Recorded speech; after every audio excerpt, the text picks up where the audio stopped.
En primera plana, Carlos Herranz.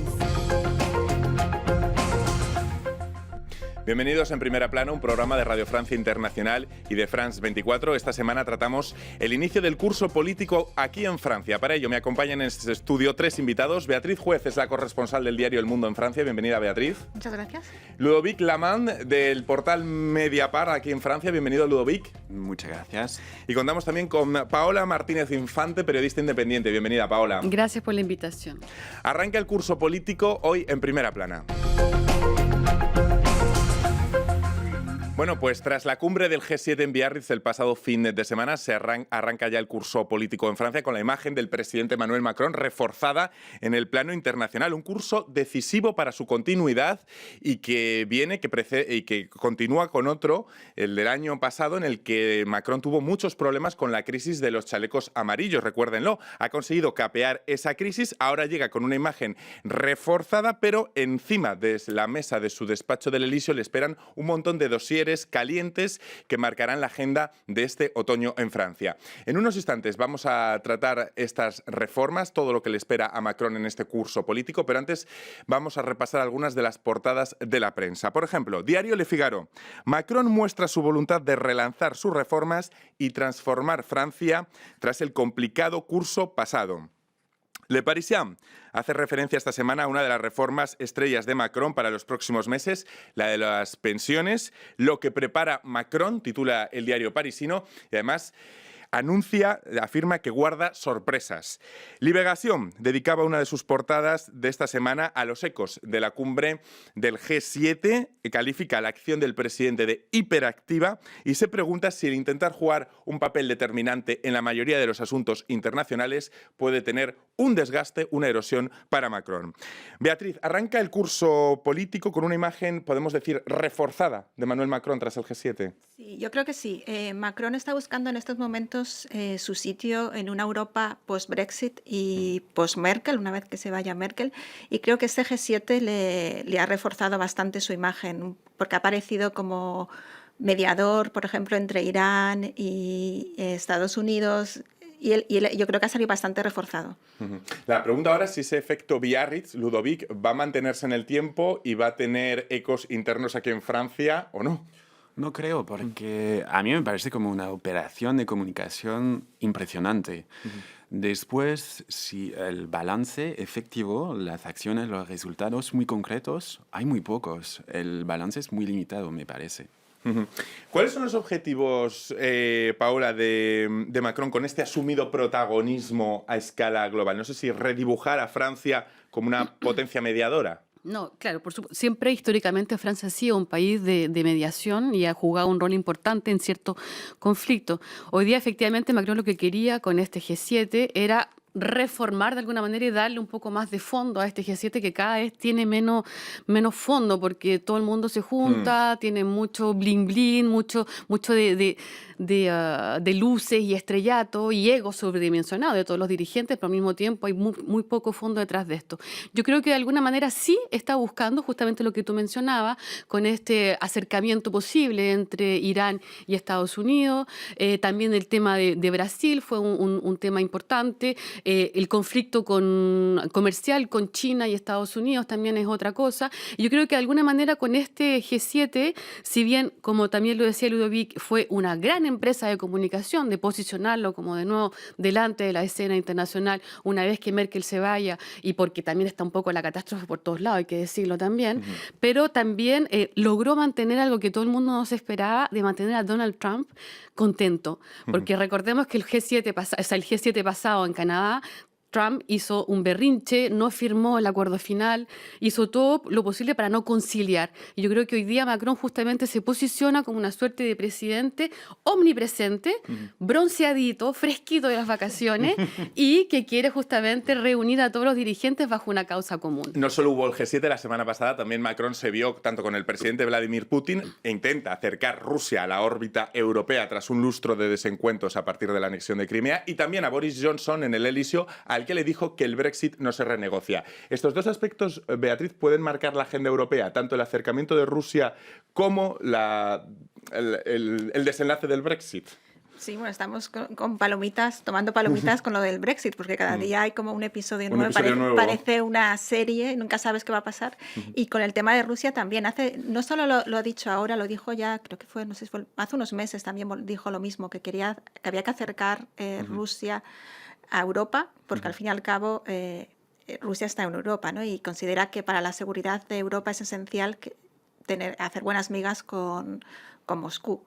Con esa famosa frase que copiaba de la del general de Gaulle, que Europa va desde Lisboa hasta Vladivostok, ¿no? Sí, sí. Macron, que destaca en la escena internacional y que como contraste puede tener otro otoño caliente aquí en Francia. Ludovic, ¿se puede repetir de nuevo ese repliegue de Macron con problemas internos que le esperen este otoño, como ya sucedió? Es decir, ¿se puede repetir el mismo esquema que vimos el año pasado? Yo creo que siguen las tensiones en el país, las tensiones sociales. Lo que pasó con los chalecos amarillos es una cosa que todavía es imposible saber lo que puede pasar dentro de las semanas que vienen. Hubo manifestaciones que no se ven en los medios de comunicación nacionales, pero que sí en las ciudades pequeñas, sí hay discusiones, sí pasan cosas, pero que todavía no sabemos lo que va a pasar después. Entonces yo lo veo muy difícil el otoño, y también el gesto que ha hecho Emmanuel Macron en el tema de las pensiones, diciendo que quizás hay más cosas para negociar que lo previsto. Es un gesto para decir, sí, vamos a hacer como más discusiones con sindicatos, más discusiones con la gente del ámbito social, lo cual es un poco una novedad. Entonces es como, bueno, yo intento ser más prudente, pero después cuando veo cómo fue lo de Biarritz, como un espectáculo total, con otra vez casi, ningún resultado interesante, yo soy muy escéptico. Una de las reformas que promete el nuevo curso político, como explicaba Ludovic, es la de las pensiones. Después de la crisis de los chalecos amarillos, el presidente promete que va a sentarse, la palabra de moda es la concertación, ¿no? Que va a hablar tanto con los actores sociales, con los sindicatos, que va a consultar más a la ciudadanía. ¿Ha aprendido el presidente Macron la lección de los chalecos amarillos? ¿Es creíble que lo haya aprendido, Paola? Yo pienso que lo está integrando paulatinamente. No olvidamos, hace poco dio una entrevista en el contexto del medio ambiente y dijo, j'ai changé, he cambiado, y lo hace como una forma de manifestarse justamente con un tipo mucho más abierto, más a la escucha, porque es lo que se le critica justamente a Emmanuel Macron, es su encierro, ¿no? Y es su obstinación a sacar cosas en las cuales está convencido que hay que hacer los cambios. Pero no hay que olvidar también que las vacaciones es un paréntesis tremendo. Cuando empiezan las vacaciones acá, julio-agosto, todas las reformas, entre comillas, duermen para luego atacar ahora en septiembre. Y los gilets jaunes, los chalecos amarillos, perdón, hubo un G7 también que fue una alternativa, que se manifestó el anti-G7. Y ese G7 poco se habló de él, pero ahí se estaban gestionando todos estos cambios y todo este movimiento social que se avecina justamente. Yo no creo que Emmanuel Macron haya cambiado de manera definitiva.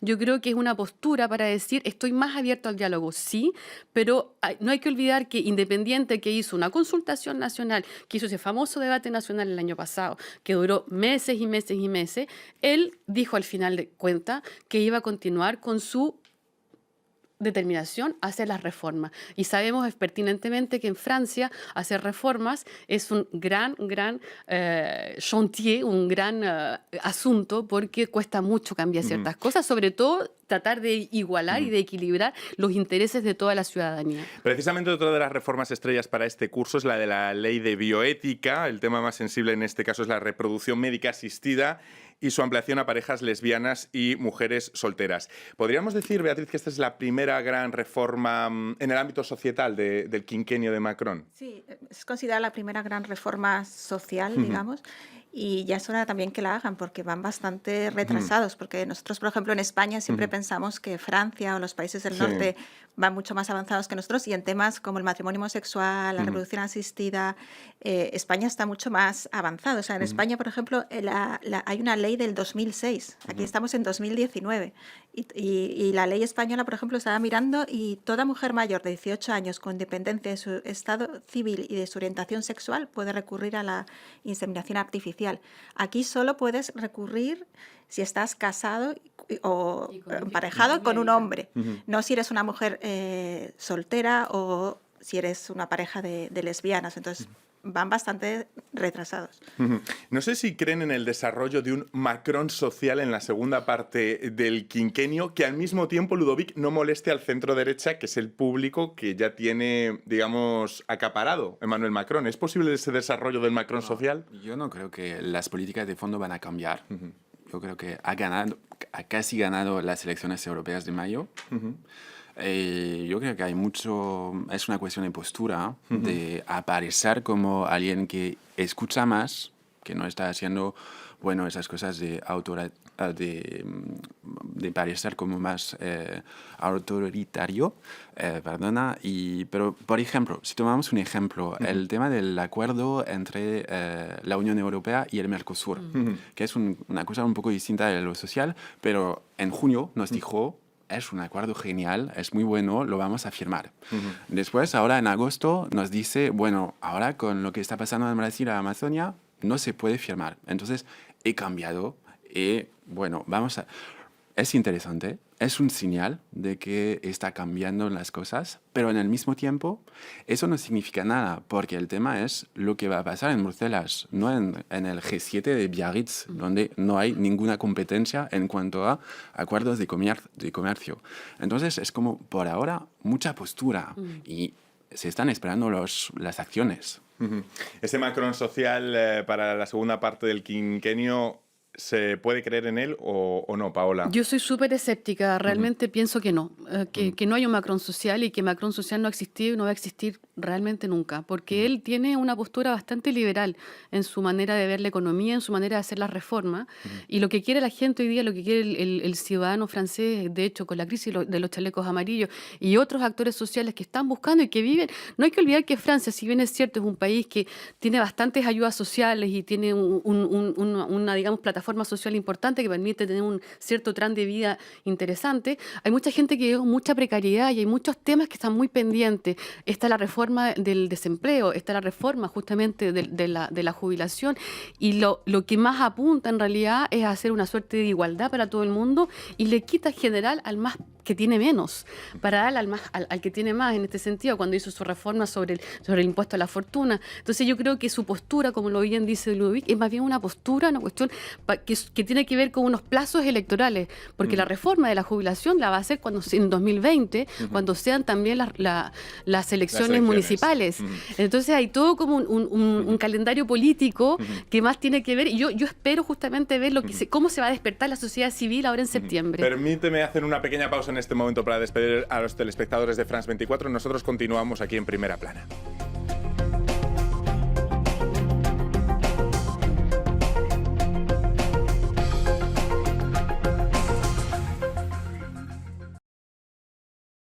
Seguimos en Primera Plana, hablando del nuevo curso político que se inicia aquí en Francia. Vamos a descubrir ya quién es nuestro personaje de la semana. Un personaje doble por una polémica con la que llevamos durante los últimos días ya como si fuera un culebrón. Son Macron y Bolsonaro. Ya saben que Macron quiso que el asunto de los incendios del Amazonas formara parte de las discusiones del G7, algo que molestó bastante a su par brasileño. Macron acusó a Bolsonaro por mentir respecto a sus compromisos contra el cambio climático. Bolsonaro no solo respondió acusando de mentalidad colonialista a Francia, sino que entró en lo personal burlándose de la primera dama a partir de un comentario machista y denigrante aparecido en redes sociales. A lo que Macron respondió que Brasil merece un presidente que esté a la altura del cargo. Capítulo siguiente, Brasil ha condicionado la ayuda del G7 para combatir los incendios de Macron a que Macron se retractase, aunque finalmente ha acabado aceptándose. Bueno, una especie de culebrón repartido por capítulos. No sé si Macron ha encontrado, Beatriz, en Bolsonaro su antagonista perfecto en la escena internacional. Por lo menos fue el antagonista en el G7, lo que vino bien, porque todos esperábamos, por ejemplo, yo cuando invitó al ministro de Exteriores iraní, yo pensaba, bueno, a ver qué hace Trump ahora. O sea, pensaba, lo mismo se marcha, o sea, no sé, porque nunca sabes. Pero claro. Y en cambio, un poco, distrajo un poco con lo de Bolsonaro, distrajo un poco, trajo el tema de la ecología y... Bueno, al final tampoco le salió mal a Macron, ¿no? Desde antes de las elecciones europeas, la verdad es que el caso de Bolsonaro comienza a partir del tema del cambio climático, y desde antes de las elecciones europeas vemos a un Macron que intenta posicionarse con esa bandera del cambio climático, ser como, digamos, el abanderado internacional. ¿Este Macron verde es creíble, Ludovic? A mí me... Por llamarlo de alguna forma. Hemos hablado del Macron social, del Macron verde. A muchas cosas, pero por ejemplo, en lo de Amazonas, la deforestación, que de repente fue el gran tema de Macron durante el agosto.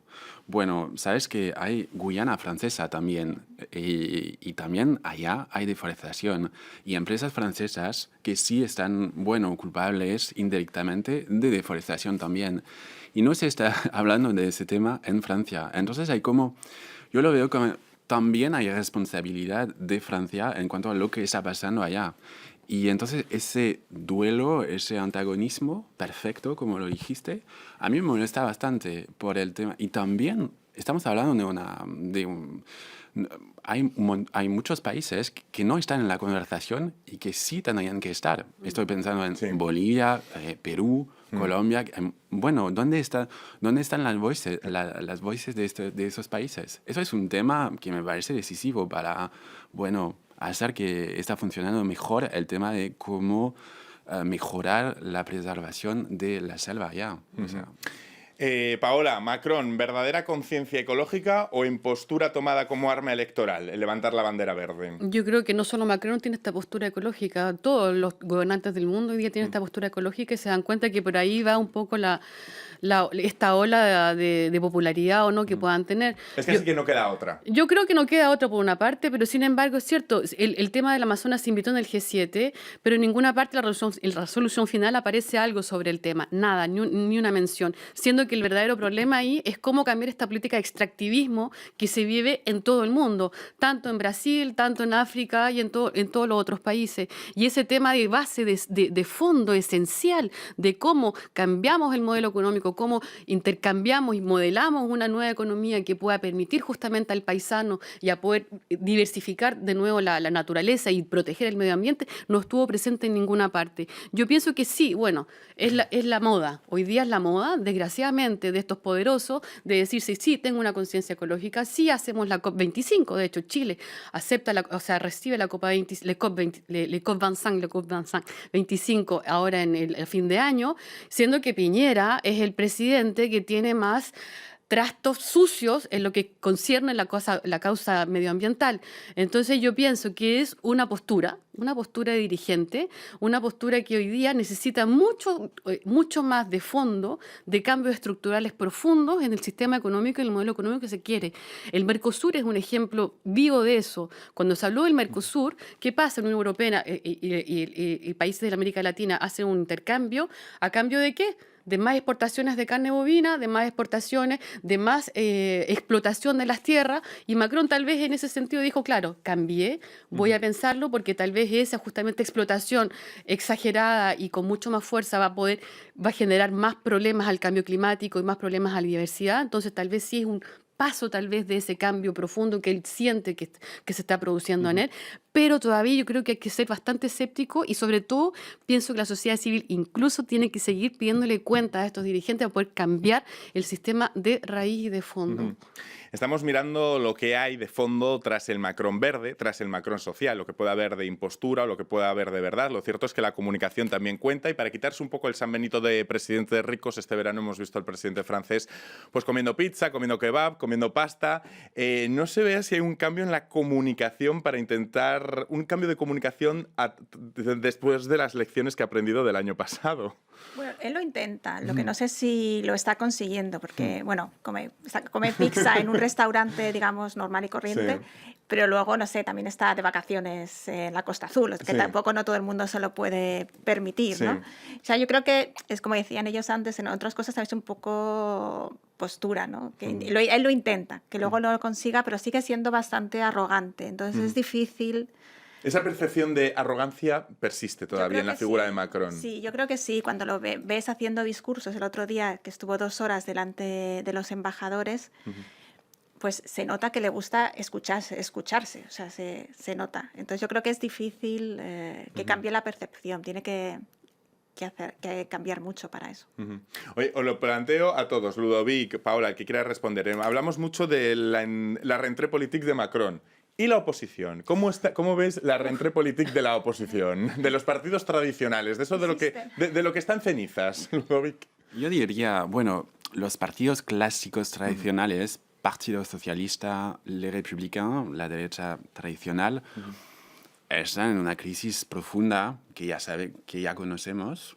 Y después hay como esa dinámica que yo considero interesante de los verdes. Los verdes. Con un muy buen resultado en las elecciones europeas. Eso, y que puede pasar algo en este lado. Me parece que cuando Macron está tomando el tema de Amazonas, de Macron verde, como lo dijiste tú, bueno, me parece que es un señal. Él sabe que las elecciones municipales que llegan el año que viene y la presidencial va a ser decisivo el tema verde, y sabe que Yannick Jadot, el jefe de los verdes, puede ser un opositor bastante difícil para él.